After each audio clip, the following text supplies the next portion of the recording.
ओम शांति। आज बाबा के 25 तारीख के अव्यक्त महावाक्य हैं।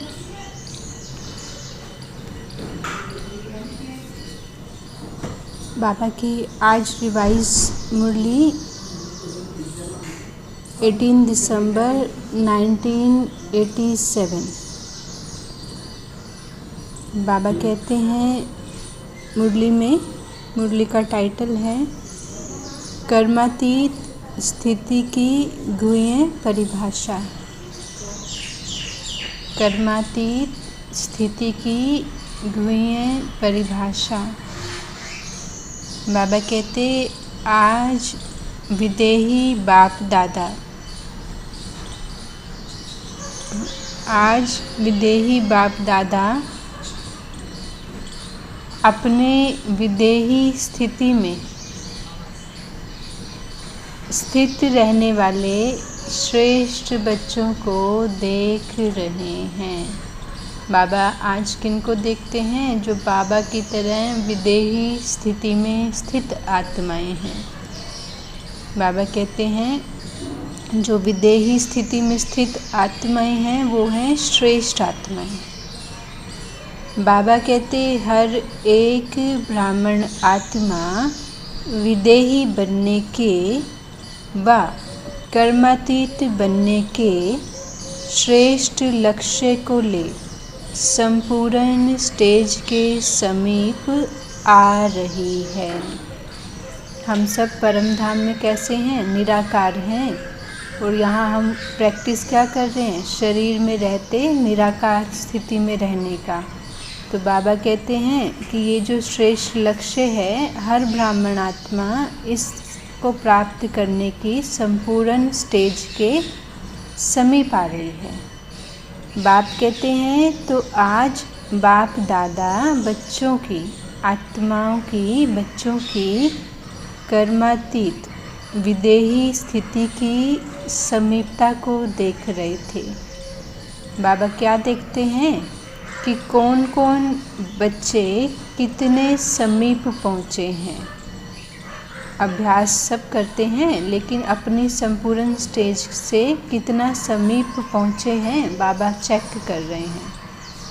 फॉलो ब्रह्मा बाबा कहाँ तक किया अथवा अभी कर रहे हैं। बाप कहते लक्ष्य सभी का बाप के समीप और समान बनने का ही है। हम शिव बाबा ब्रह्मा बाबा को फॉलो करें, उनके जैसे बने, लक्ष्य यही है। लेकिन प्रैक्टिकल जब कर्म में आते हैं तो नंबरवार बन जाते हैं। बाप कहते हैं इस देह में रहते विदेही अर्थात कर्मातीत बनने का एग्जाम्पल साकार में ब्रह्मा बाप को देखा। शरीर में रहते मैं आत्मा हूँ, इस स्थिति में स्थित हो गए, मैं विदेही आत्मा हूँ। तो पहला एग्जाम्पल ब्रह्मा बाबा को देखा। तो कर्मातीत बनने की विशेषता क्या है? बाबा प्रश्न पूछते हैं कर्मातीत बने तो इसमें विशेषता क्या है? जो लक्षण है, विशेषता क्या नज़र आएगी? जब तक ये शरीर है, देह है, कर्मेंद्रियों के साथ आत्मा इस कर्म क्षेत्र पर पाठ बजा रहे हो। आप आत्माएं जब तक आप शरीर में हैं पाठ बजाते हो इस कर्म क्षेत्र पर, तब तक आत्मा बगैर कर्म एक सेकंड भी रह नहीं सकती, है ना। बाबा कहते हैं कर्मातीत का अर्थ क्या है? कि कर्म करते हुए कर्म के बंधन से परे। क्योंकि हम आत्माएं सब शरीरधारी हैं और हमें इस शरीर में रहते ये स्थिति प्राप्त करनी है। तो बाबा कहते कर्म तो आप करोगे, लेकिन उसके बंधन में, उसके प्रभाव में नहीं आओगे। ये आपकी कर्मातीत स्थिति है। एक बंधन होता है, दूसरा है संबंध। बंधन माना जहाँ आपको दुख है, परेशानी है। संबंध माना जहाँ रूहानी प्रेम है, खुशी है। तो कर्म इंद्रियों के द्वारा बाप कहते कि कर्म के संबंध में आना तो अलग चीज़ है, लेकिन कर्म के बंधन में, उसके जाल में बंधना वो अलग चीज़ है। तो कर्म तो करना है, लेकिन उसके जाल में नहीं फंसना है, बंधन में नहीं जाना है। बाप कहते हैं कर्म बंधन कर्म के हद के फल के वशीभूत बना देता है। कर्म बंधन है, ये निशानी कैसे पता चलेगी? आप उसकी हद की प्राप्ति के जब वशीभूत है आत्मा, जो भी हद की प्राप्ति है, मान है, शान है या अपमान है, जो भी है, अगर उसका प्रभाव आत्मा की स्थिति पे पड़ता है तो माना वो कर्म बंधन है। वशीभूत शब्द ही सिद्ध करता है कि जो किसी के भी वश में आ जाता है। तो जो वश में आए तो माना बंधन वाली आत्मा। वश में आने वाले फिर भूत के समान भटकने वाले बन जाते हैं। मन और बुद्धि एकाग्रचित नहीं होगा, मन और बुद्धि भटक रहा है भूत के समान। जैसे अशुद्ध आत्मा भूत बन के जब किसी शरीर में प्रवेश होती है तो उस समय मनुष्य आत्मा की क्या हालत होती है? परवश हो जाते हैं ना, तो वो भटकते रहते हैं। ऐसे ही जो आत्मा कर्म के वशीभूत हो जाती है अथवा कर्म की जो विनाशी फल है उसकी इच्छा के भी वशीभूत होती है, तो कर्म भी फिर बंधन में बांध कर कैसे भटकाता है? बुद्धि के द्वारा भटकाता रहता है। योग नहीं लगेगा, बाबा के पास मन नहीं जाएगा, लेकिन दुनिया में भटकता रहेगा। फलाने ने ऐसा कहा, फलानी ने ऐसा कहा, फलाने ने सहयोग दिया, फलानी ने नहीं दिया। कर्म के बंधन के प्रभाव में फंस गई आत्मा। इसको ही कहा जाता है कर्म बंधन। बाबा कहते हैं जो कर्म बंधन होता है वो आत्मा को स्वयं को भी परेशान करता है, साथ साथ दूसरों को भी परेशान करता है। कर्मातीत आत्मा अर्थात कर्म के वश होने वाला नहीं, लेकिन वो आत्मा मालिक बन के, शरीर में आत्मा मालिक ने अथॉरिटी बन के कर्मेंद्रियों के संबंध में आकर विनाशी कामनाओं से न्यारी हो गई। कर्म तो किया, लेकिन उसकी जो भी प्राप्ति है उसकी कोई इच्छा नहीं, उसके प्रति कोई विचार नहीं। कर्म करते ही उससे न्यारी, जैसे कि किया ही ना हो। जैसे बाबा आते हैं, सबसे मिलन मिलाते हैं, फिर ऐसे चले जाते हैं, किसी से कोई मोह नहीं। ऐसे जो भी कर्म किया करते न्यारी। कर्मेंद्रियों द्वारा कर्म कराती है और न्यारी हो जाती है।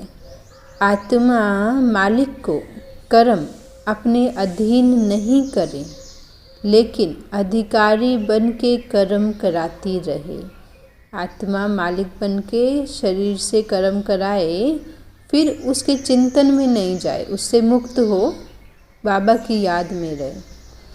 कर्म इंद्रियां अपने आकर्षण में आकर्षित करती हैं, अर्थात कर्म के वशीभूत बनते हैं, अधीन होते हैं, बंधन में बंधते हैं। कोई भी कर्म इंद्री, आँख है, मुख है, जो भी, वो बार बार आपको खींचती है किसी एक कर्म करने के लिए, तो माना आप बंधन में वशीभूत हो गए।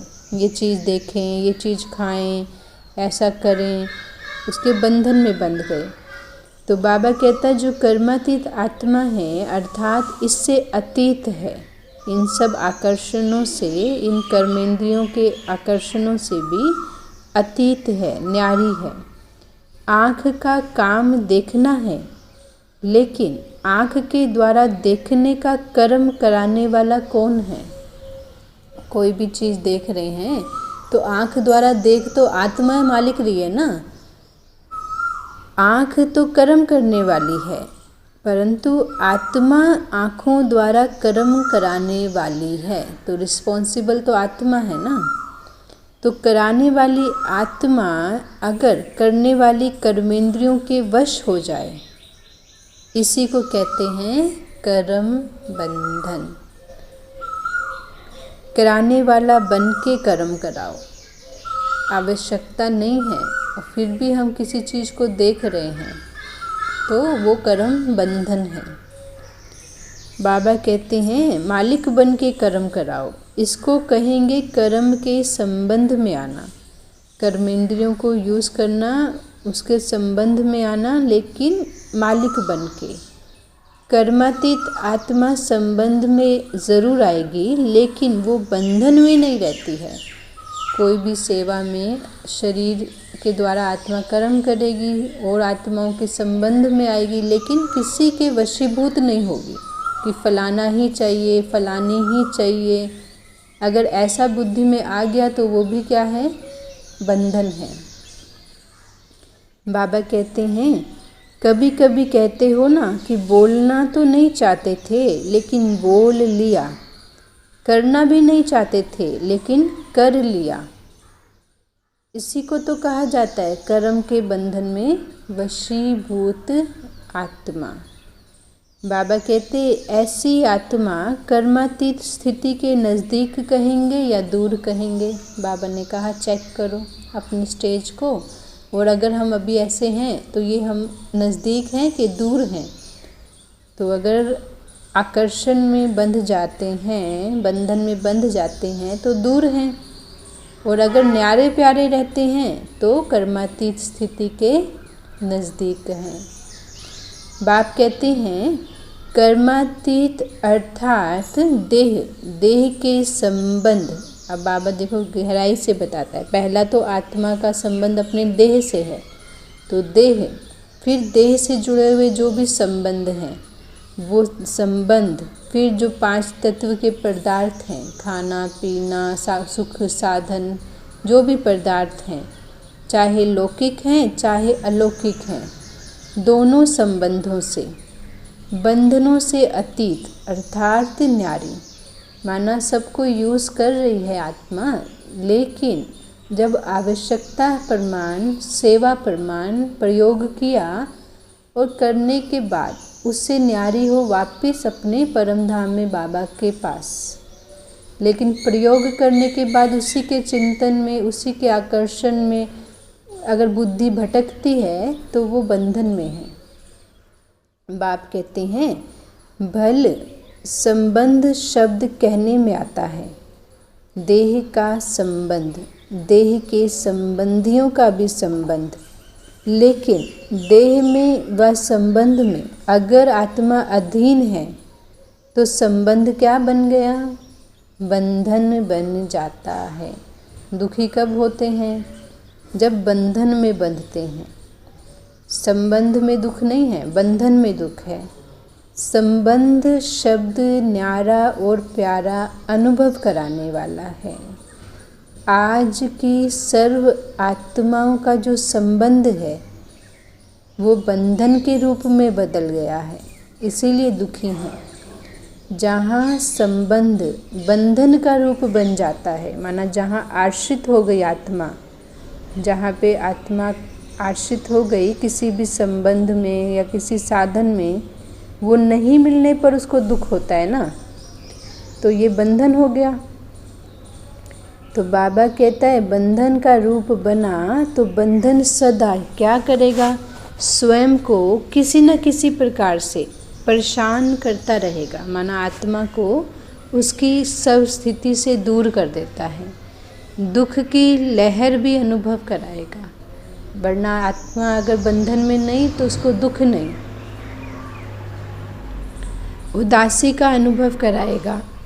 बाबा कहते विनाशी प्राप्तियां होते भी अल्पकाल के लिए वो प्राप्तियों का सुख अनुभव करेगा। सुख के साथ साथ अभी अभी प्राप्ति स्वरूप का अनुभव होगा, अभी अभी प्राप्तियां होते भी अप्राप्त स्थिति का अनुभव होगा। जब आत्मा साधन के वशीभूत है तो अभी उसे प्राप्ति अनुभव होगी, अभी अभी अप्राप्ति। बाबा कहते भरपूर होते भी, सब सुख साधन सब कुछ होते भी खुद को खाली खाली अनुभव करेगा। क्यों? क्योंकि बंधन में फंसा है। बाप कहते ऐसा अनुभव करता रहेगा सब कुछ होते भी कि कुछ और चाहिए, कुछ और चाहिए, ऐसा अनुभव करता रहेगा। और जहाँ चाहिए चाहिए होता है वहाँ कभी भी संतुष्टता नहीं रहेगी। मन भी राज़ी, तन भी राज़ी, दूसरे भी राज़ी रहें, ये सदा हो नहीं सकता। कब? जब अंदर में आश होगी कुछ चाहिए, माना आत्मा अभी भरपूर नहीं है। कोई ना कोई बात पर स्वयं से नाराज़ या दूसरों से नाराज़ ना चाहते भी होता रहेगा। जो आत्मा को चाहिए चाहिए है, जो भरपूर नहीं है, जो विनाशी साधनों पे आश्रित आत्मा है, बाबा कह रहे उसकी स्थिति क्या होगी? कोई ना कोई बात पे नाराज़ होता रहेगा, अपने से अथवा दूसरों से। क्यों? क्योंकि नाराज़ अर्थात नाराज, माना राज को नहीं समझा। बाबा के जो रहस्य है वो नहीं समझे, ज्ञान के, ड्रामा के। अधिकारी बन के कर्मेंद्रियों से कर्म कराने का रहस्य नहीं समझा। किसने? आत्मा ने। तो नाराज ही होगा ना। बाबा कहते कर्मातीत आत्मा कभी नाराज नहीं होगा। क्यों नहीं होगा? क्योंकि वह कर्म संबंध और कर्म बंधन के राज को जानता है। दोनों का अंतर समझ गई ना आत्मा। कर्म संबंध में आना और कर्म के बंधन में आना, इसके महीन अंतर को समझने वाली कर्मातीत आत्मा नाराज नहीं होती। बाप कहते हैं कर्म तो करो, लेकिन कर्मों के वशीभूत होकर नहीं। कर्म करने के बाद उसके चिंतन में नहीं जाओ। मालिक बन के शरीर द्वारा कर्म करो। अधिकारी मालिक होकर करो, अधीन होकर नहीं। आज जो मिल रहा है उसे प्रयोग करना है मालिक होकर, लेकिन अगर वो नहीं मिले तो उसमें बुद्धि जाए और दुखी हो, ऐसा भी नहीं है ना। अगर बंधन में बंधेंगे और जो चीज़ आज है वो कल नहीं हुई तो उसके चिंतन से ही आत्मा दुखी हो जाती है। तो बाबा कहते ऐसे बंधन वाली वशीभूत आत्मा नहीं बनो। मालिक होके जो है उसको यूज़ करो, लेकिन उसके बंधन में मत फंसो। बाप कहते हैं कर्मातीत आत्मा अर्थात अपने पिछले कर्मों के हिसाब किताब के बंधनों से भी मुक्त। पूर्व जन्म में जो भी कार्मिक अकाउंट है उसके जो बंधन के जो आकर्षण है, उन आकर्षणों से, उन हिसाब किताबों से भी मुक्त, माना कर्मातीत आत्मा।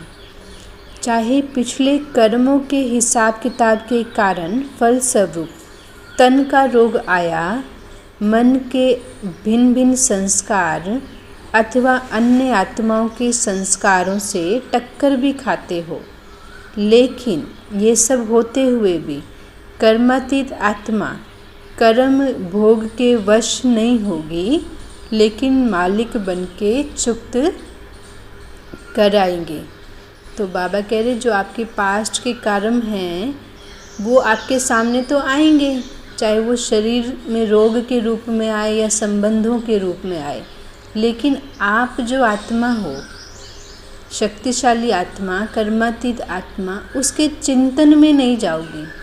आप अपने एकांतवासी हो, बाबा की याद में रहते हुए, साक्षी भाव से उस दृश्य में रहते हुए, उससे न्यारी होते हुए उसको चुक्त करोगे।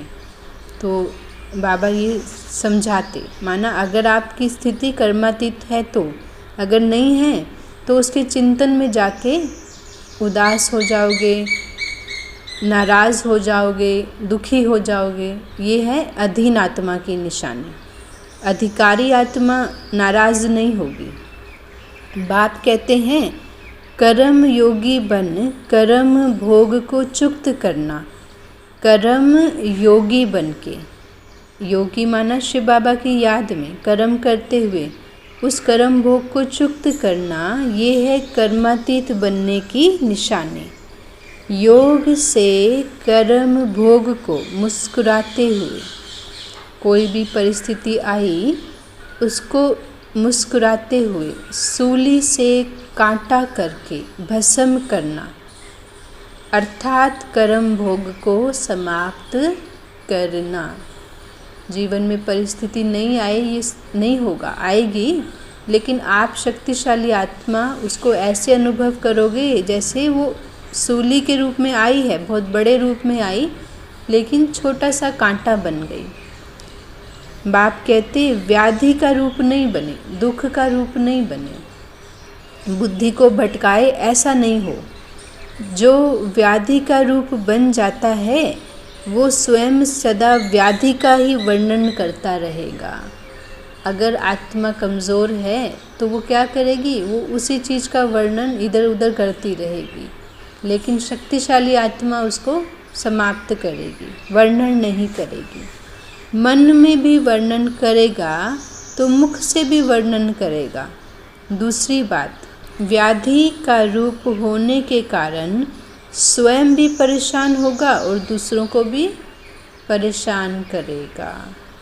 तो बाप कहते हैं दूसरी बात क्या है, हाँ, वो चिल्लाएगा और जो कर्मातीत आत्मा है वो चिल्लाएगी नहीं, ना वो वर्णन करेगी, वो कर्म योगी बन के उस हिसाब को चुक्त करेगी, चला लेगी।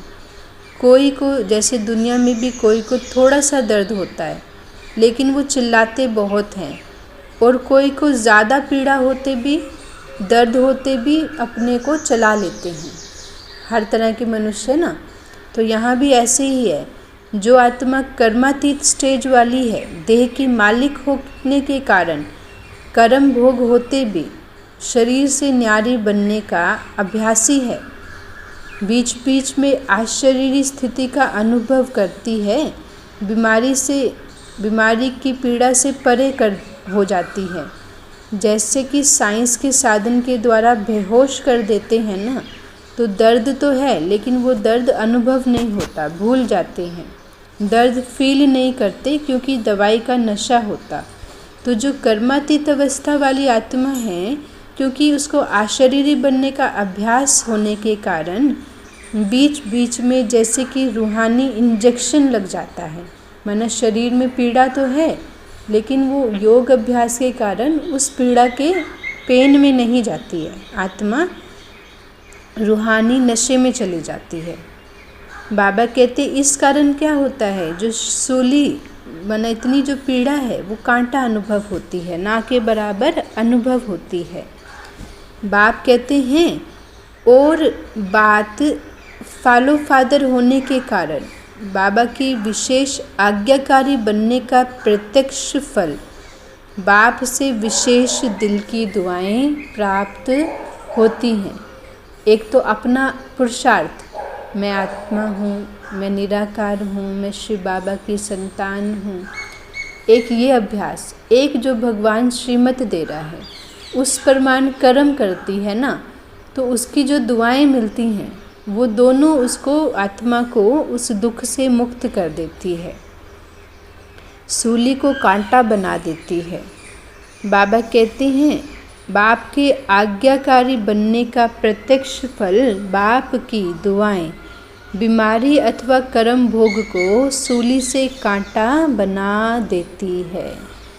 कर्मातीत श्रेष्ठ आत्मा कर्म भोग को कैसे अनुभव करेगी, कर्म योग की स्थिति में परिवर्तन कर देगी। तो बाबा बहुत सुंदर डायरेक्शन दे रहे कि जो भी अब परिस्थितियाँ आएंगी तो ना वर्णन में जाना है ना चिंतन में जाना है, लेकिन बाबा की याद की शक्ति से और आज्ञाकारी, बाबा का आज्ञाकारी बनना, ये दो शक्ति से उसको सूली को कांटा बनाना है, कर्म योग में कर्म भोग को बदल देना है। तो ऐसा अनुभव है, वह बहुत बड़ी बात समझते हो। अभी ब्राह्मण आत्माओं को अपने जीवन में ये अनुभव भी होगा, है ना, नहीं तो बाबा कहते क्या समझते, बहुत बड़ी धारणा बाबा ने दी या ऐसा कर सकते। बाबा पूछते हैं कि आप इसे क्या समझते हो, ये सहज है कि मुश्किल है ये धारणा। कोई भी बात में नहीं जाना, बाबा की याद में रहना, बाबा की आज्ञाकारी होकर चलना, ये मुश्किल है कि सहज है? ये सहज है ना, भगवान के आज्ञाकारी बनना मुश्किल है? सहज है। और याद में रहना सहज है। तो बाबा प्रश्न पूछते कि छोटी को बड़ी बात बनाना, कोई बात बहुत छोटी है लेकिन उसको बहुत बड़ा बना देना, या बहुत बड़ी बात को बहुत छोटा बनाना, ये किसके हाथ में है? ये आत्मा के अपने हाथ में है। कोई छोटी सी चीज़ को बहुत बड़ा करना, कोई बड़ी चीज़ को छोटा करना। तो बाबा कहते ये अपनी आत्मा की स्थिति के ऊपर निर्भर करता है। परेशान होना है या अपने अधिकारीपन की शान में रहना है।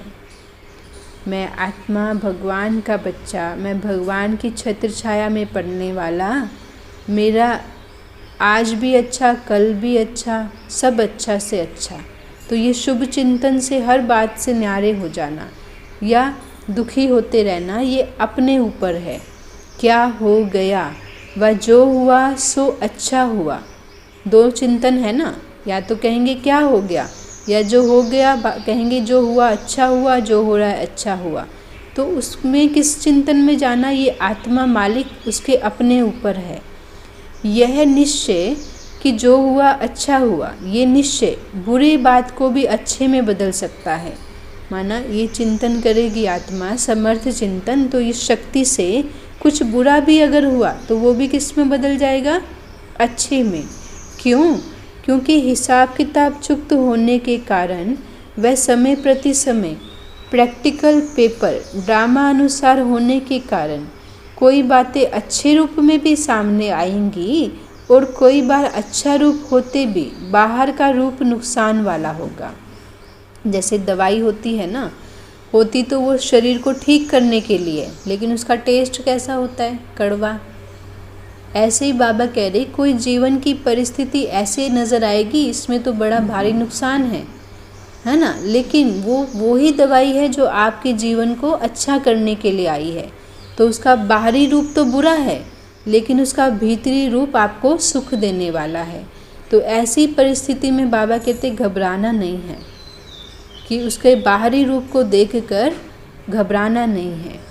तो बाबा कहते हैं कोई बातें अच्छे रूप में सामने आ रही हैं, कोई बार अच्छे रूप होते भी बाहर का रूप उसका नुकसान वाला है, जिसको आप कहते हो यह इस रूप से अच्छा नहीं हुआ, यह बात जो हुई यह अच्छी नहीं हुई। बाबा कहते बातें आएंगी, अभी तक भी ऐसे रूप की बातें आती रही हैं और आगे भी आती रहेंगी, लेकिन जो आपको नुकसान दिखता है उस नुकसान रूपी पर्दे के अंदर छुपा फ़ायदा छुपा होता है। तो बाबा कह रहे आपको जो भी चीज़ें दिख रही हैं, बाबा ने बता दिया, ड्रामा में जो नुकसान दिखता है आत्माओं को, वास्तव में उसके अंदर भी फ़ायदा ही छुपा हुआ होता है। बाहरी रूप उसका पर्दे का नुकसान का दिखाई देता है, और अगर थोड़ा सा समय धीरज रखो, अवस्था रखो धैर्यता की, सहनशील स्थिति से अंतर्मुखी होकर देखो, एकांतवासी हो जाओ, बाबा की याद में अंतर्मुखी हो जाओ, धीरज रखो, तो बाहर के पर्दे के अंदर जो छुपा हुआ है आपको वही दिखाई देगा। ऊपर का देखते भी आपको अंदर का दिखाई देगा, अगर अंदर धैर्यता है। अब बाबा प्रश्न पूछते हैं, आप होली हंस हो ना? आप आत्मा कौन हो? होली हंस आत्मा। तो होली हंस का काम क्या होता है? जब वह हंस कंकड़ और रतन को अलग अलग कर सकता, जीवन में कंकड़ भी आए रतन भी आए, लेकिन रतन को चुगता है ना हंस, तो होली हंस अपने छिपे हुए फ़ायदे को ले लेगा।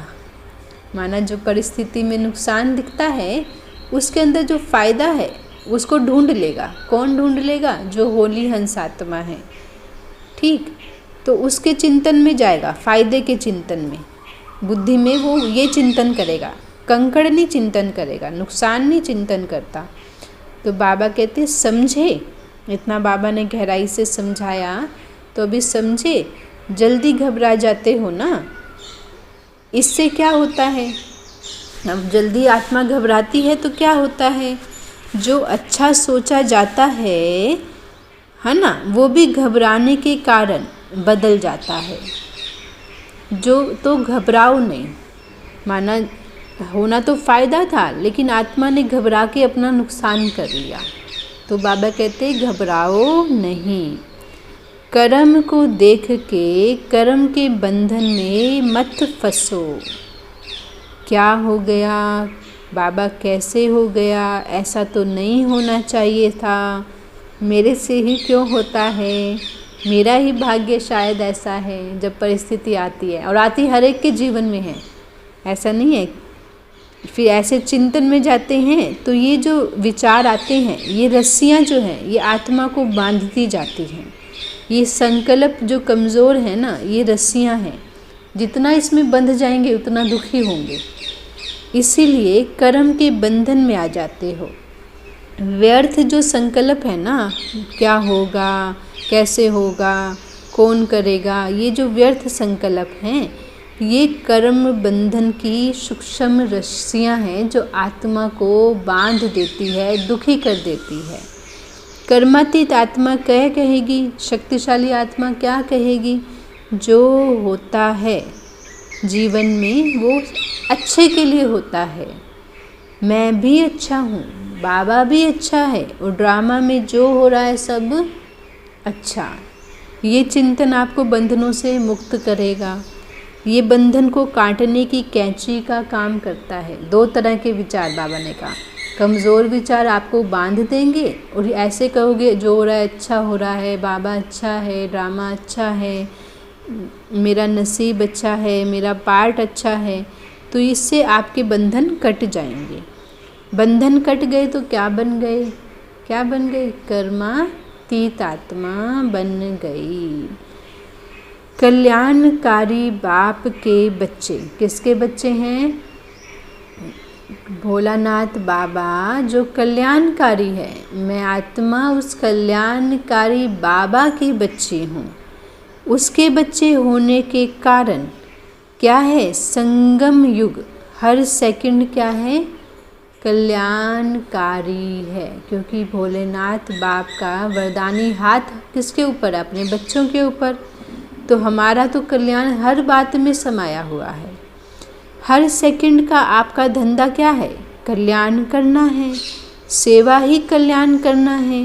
ब्राह्मणों का ऑक्यूपेशन क्या है, हम ब्राह्मण बच्चे हैं, हमारा क्या कारोबार है, विश्व परिवर्तन, विश्व का कल्याण करना, यही काम है ना हमारा। बाबा कहते तो ऐसी निश्चय बुद्धि आत्मा, जब हम हैं ही कल्याणकारी बाबा के बच्चे, हमारा काम ही है विश्व का कल्याण करना, तो ऐसी निश्चय बुद्धि आत्मा के लिए हर घड़ी निश्चित कल्याणकारी है। अकल्याण तो हो ही नहीं सकता। जहाँ लक्ष्मी के कदम हैं वहाँ धन ना आए, ऐसा होता है क्या। तो जहाँ विश्व कल्याणकारी आत्मा का निवास है, विश्व कल्याणकारी बाबा के बच्चे विश्व कल्याणकारी आत्मा हैं, तो वहाँ तो कल्याण ही कल्याण है। बाबा कहते समझा आत्मा को बाबा पूछ रहे हैं, अभी जो हलचल में फंसी आत्मा है, अभी कुछ समझा। अभी तो कर्मातीत की परिभाषा बहुत है, जैसे कर्मों की गति बहुत गहरी है, कर्मातीत स्थिति की परिभाषा भी बड़ी महीन है, और कर्मातीत बनना भी ज़रूरी है। बिना कर्मातीत बनने के साथ नहीं चलोगे, मुक्ति धाम चल पाएंगे क्या। बंधन मुक्त आत्मा तो जाएगी ना, साथ में कौन जाएगा, बाबा के साथ सम्मान युक्त कौन जाएगा, जो बाप के समान मुक्त होगा, कर्मातीत होगा। ब्रह्मा बाप को देखा, बाबा पूछ रहे हैं देखा, कर्मातीत स्थिति को कैसे पाया बाबा ने, क्या पुरुषार्थ किया, कैसे मुक्त हो गए वो। कर्मातीत बनने का फॉलो करना अर्थात साथ चलने योग्य बनना। बाबा ने कर्म कोई नहीं छोड़ा कि मैं बैठ जाऊं तपस्या में और कर्मातीत बन जाऊं। पूरा रूटीन था ना बाबा का, क्या किस समय क्या करना है। ऐसे ही हमारा भी रूटीन तो कर्मों का रहेगा, लेकिन उसमें भी मन में बार बार मैं विदेही आत्मा हूँ, ये अभ्यास करते हुए अपनी स्टेज क्या बनानी है, कर्मातीत। बाबा कहते आज तो बाबा इतना ही सुनाते हैं, इतनी ही चेकिंग करना अपनी, फिर और सुनाएंगे। अपनी करनी है, बाबा ने टेंशन दिलाया, दूसरे की नहीं करनी। फलाना ऐसे कर रहा है, ये नहीं करना है, अपनी चेकिंग करनी है, फिर और बातें और सुनाएंगे। अच्छा, अभी बाबा वरदान देते हैं, सर्व अधिकारी स्थिति में स्थित रहने वाले, कर्म बंधन को कर्म के संबंधों में बदलने वाले, कर्म भोग को कर्म योग की स्थिति में सूली से कांटा बनाने वाले, हर सेकंड कल्याण करने वाले, सदा ब्रह्मा बाबा के समान कर्मातीत स्थिति के समीप अनुभव करने वाली ऐसी विशेष आत्माओं को बाप दादा का याद, प्यार और नमस्ते। हम बच्चों का मीठे बाबा को नमस्ते बाबा, नमस्ते बाबा, शुक्रिया बाबा, शुक्रिया।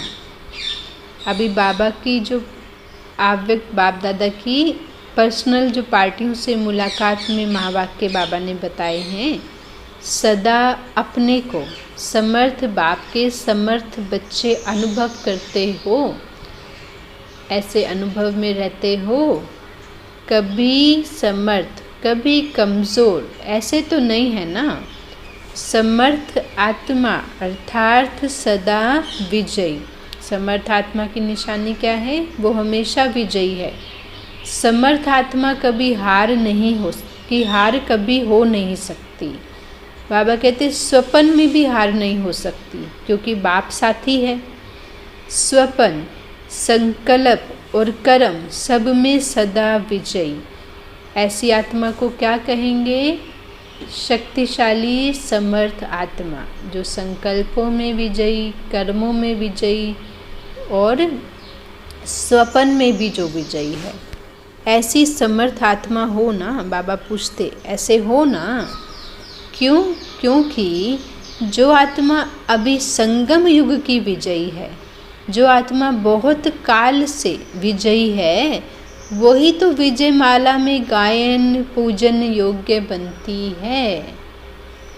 जिसकी पूजा होगी भगवान के साथ, वो कौन आत्माएं हैं, जो अभी यहाँ पर विजयी हैं। अगर बहुत काल के विजयी नहीं है, समर्थ नहीं है, बहुत काल के गायन पूजन योग्य वो नहीं बनते हैं। तो जैसा यहाँ अभी आत्मा कर्म कर रही, वैसे ही भक्ति में उसकी पूजा होगी। जो सदा और बहुत काल की विजयी है, वही बहुत समय विजय माला में गायन पूजन में आते, और जो कभी कभी के विजयी हैं, वह कभी कभी की अर्थात वो 16,000 की माला में आएंगे। बाबा ने आज बताया जो कभी कभी वाले विजयी हैं वो 16,000 की माला में हैं। तो बहुत काल का हिसाब और सदा का हिसाब, एक तो सदा विजयी, एक बहुत काल विजयी। 16,000 की माला सभी मंदिरों में नहीं होती है, कहाँ कहाँ पर होती है। दूसरा बाबा कहते सभी अपने को इस विशाल सृष्टि ड्रामा के अंदर हीरो पार्टधारी आत्मा अनुभव करते हो। मैं आत्मा हीरो पार्टधारी हूँ। क्या अपने को ऐसे महसूस करते हो? आप सबका हीरो पार्ट है। बाबा पूछते आप हीरो पार्टधारी क्यों बने हो? क्यों बने हो? जैसे लौकिक दुनिया में कोई बड़ा वीआईपी होता है, उसके साथ संबंध वाले भी उस स्टेज का वीआईपी स्टेज का अनुभव करते। तो यहाँ पर भी जो ऊंचे ते ऊंचा बाप है, भगवान निराकार है, ज़ीरो है, उसके साथ जो आत्मा पार्ट बजा रही हैं, वो सब कौन है? वो इस सृष्टि ड्रामा की हीरो पार्टधारी आत्माएं हैं। आप भी ज़ीरो अर्थात बिंदी हो, लेकिन आप आत्मा शरीरधारी बनते हो ना। और बाप सदा ज़ीरो है, सदा अशरीरी है। तो ज़ीरो के साथ पार्ट बजाने वाले हीरो एक्टर हैं। यह स्मृति रहे तो सदा ही यथार्थ पाठ बजाएंगे। कब यथार्थ पाठ बजेगा? कि हम आत्मा शिव बाबा के साथ पाठ बजाने वाली हीरो पाठधारी हैं। बाबा कहते स्वतः ही अटेंशन जाएगा। जैसे जो हद का ड्रामा होता है ना, उसके अंदर जो हीरो होता है पाठधारी, तो उसका कितना अटेंशन रहता है। तो बाबा कहते उसी तरह सबसे बड़े ते बड़ा हीरो पार्ट आप आत्माओं का है।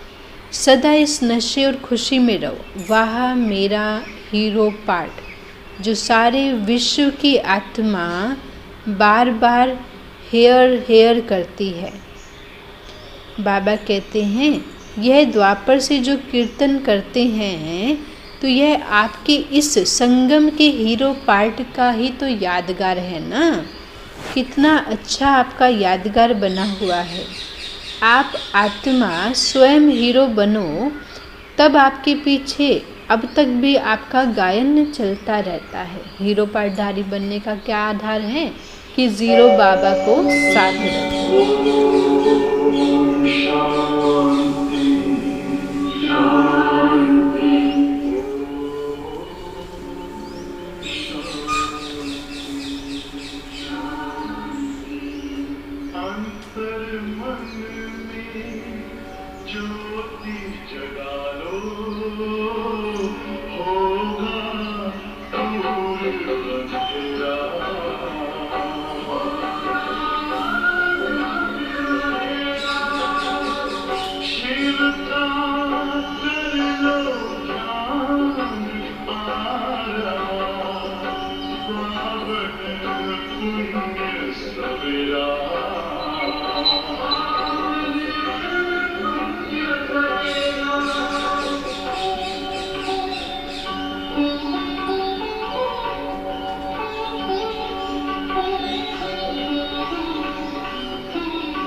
बाबा कह रहे हैं हाँ, कितना अच्छा आपका यादगार बना हुआ है। आप स्वयं हीरो बने, तब तो आपके पीछे अब तक भी भक्ति में आपका गायन चलता रहता है। अंतिम जन्म में भी अपना गायन आप आत्माएं सुन रही हो ना। गोपी वल्लभ का भी गायन है तो साथ साथ ग्वाल बाल का भी तो गायन है। गोपिकाओं का भी, भगवान की आत्मा गोपिका उसका भी गायन है। बाप का शिव के रूप में गायन है तो बच्चों का देवियों के रूप में गायन है, शक्तियों के रूप में गायन है। तो आत्मा जो सदा हीरो पार्ट बजाने वाली श्रेष्ठ आत्मा आप हो ना, तो इस स्मृति में रहो तो खुशी में आगे बढ़ते रहोगे, आगे बढ़ते चलो। अभी बाबा की विशेष मुलाकात कुमारियों से है तो बाबा कहते हैं सहज योगी कुमारी हो ना, कुमारों से सॉरी।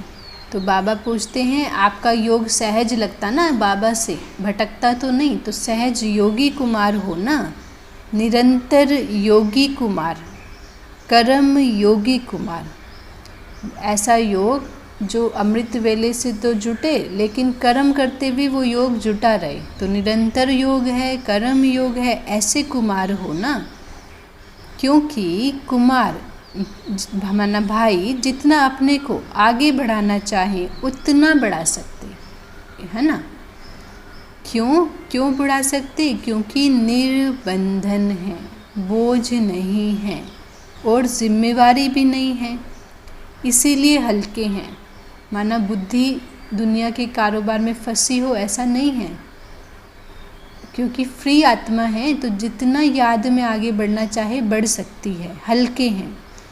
हल्के होने के कारण जितना ऊंचा जाना चाहे जा सकते हैं। निरंतर योगी, सहज योगी, यह ऊंची स्थिति है और यही है ऊंचा जाना।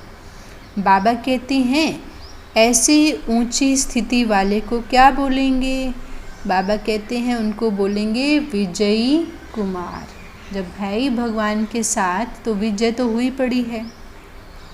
विजयी हो या कभी कभी हार, कभी जीत। बाबा कहते ये खेल तो नहीं खेलते हो, तो हार कब है और जीत कब है?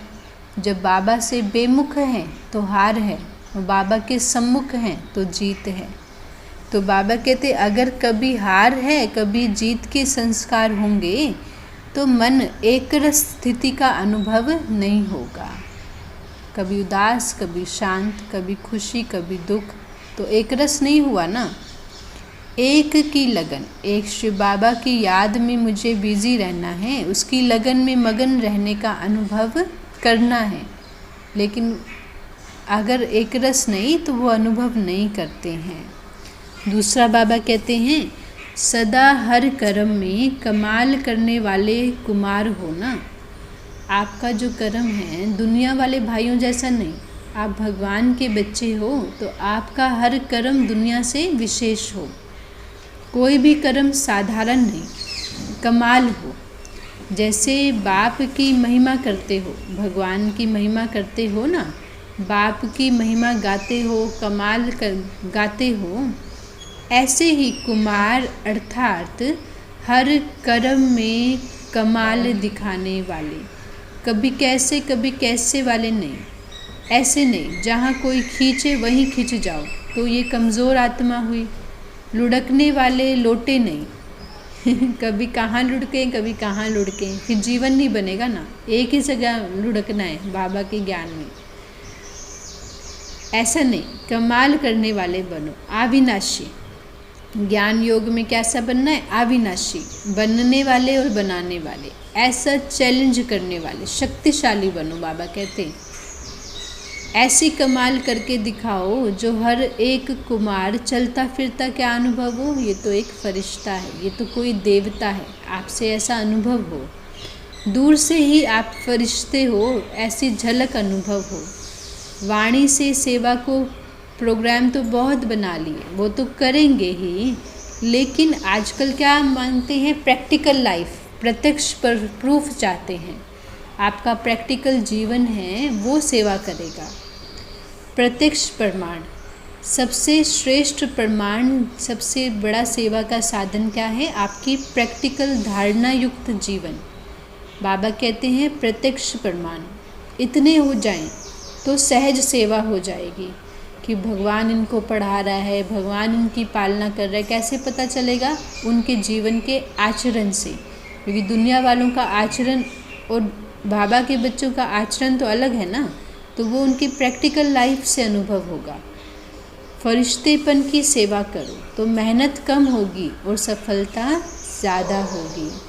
ये सहज सेवा का साधन, प्रैक्टिकल लाइफ।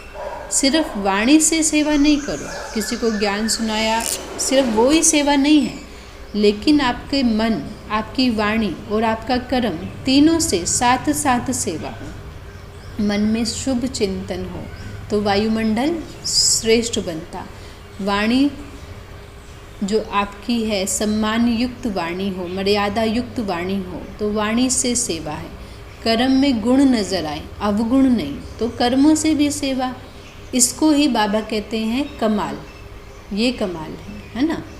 अच्छा, अभी बाबा बच्चों से विदाई लेते हैं और विदाई के समय बाबा कहते हैं चारों ओर के तीव्र पुरुषार्थी सदा सेवाधारी। सदा माना कभी मन से सेवा, कभी वाणी से सेवा, कभी कर्म से सेवा, खाली कभी भी नहीं है आत्मा, सदा सेवाधारी, सदा डबल लाइट।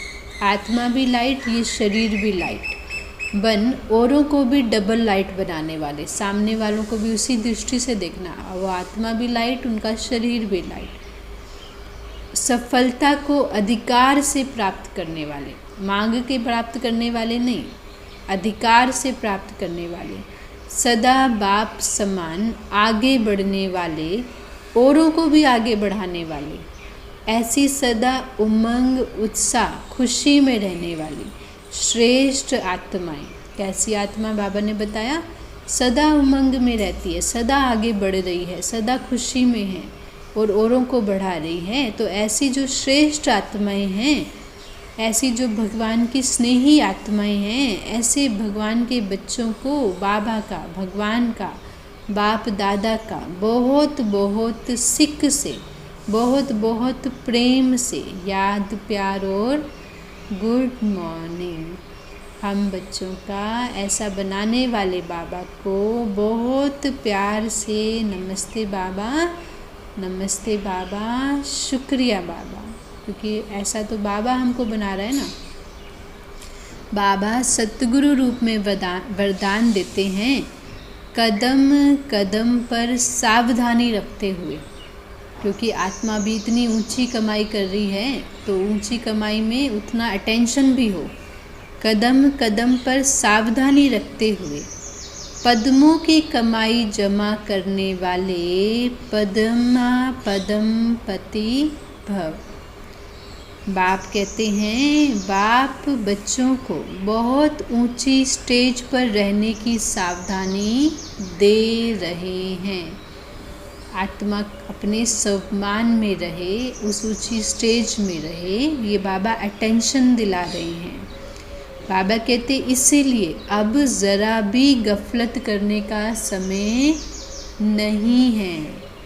अब तो कदम कदम पर सावधानी रखते हुए हर कदम में पद्मों की कमाई करते पद्मपति बनो। जब मैं आत्मा शक्तिशाली स्टेज में हूँ तो हर विचार शक्तिशाली है और वही आत्मा की पद्मों की कमाई है, वो पूरा युग चलने वाली है। तो बाबा कहते उसी स्टेज में रहो, नीचे मत आओ। जैसा नाम है, क्या नाम है? पद्मा पदम, भाग्यशाली आत्मा। तो ऐसे कर्म भी हो ना, एक कदम भी पदम की कमाई के बगैर नहीं जाए। अभी हम ब्राह्मण आत्माओं के हर कदम में, हर संकल्प में पदम है, अगर श्रीमत पर है तो। जो बहुत सोच समझकर श्रीमत के प्रमाण हर कदम उठाओ। तो बाबा क्या टेंशन दिला रहे? कोई भी कर्म जल्दबाजी में नहीं, सोच समझकर श्रीमत भगवान की डायरेक्शन के अनुसार कर्म करो। तो हर कदम में पदम है। श्रीमत में कहीं भी मन की मत मिक्स नहीं। कोई मोह के कारण, कोई लोभ के कारण, कोई ईर्ष्या के कारण अगर कर्म कर दिया तो वो मनमत है, उसमें नुकसान है। तो ऐसा कोई कर्म नहीं। स्लोगन है, मन को ऑर्डर के प्रमाण चलाओ तो मन मना भर की स्थिति स्वतः रहेगी।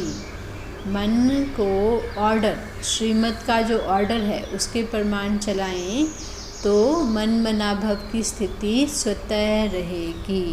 ओम शांति।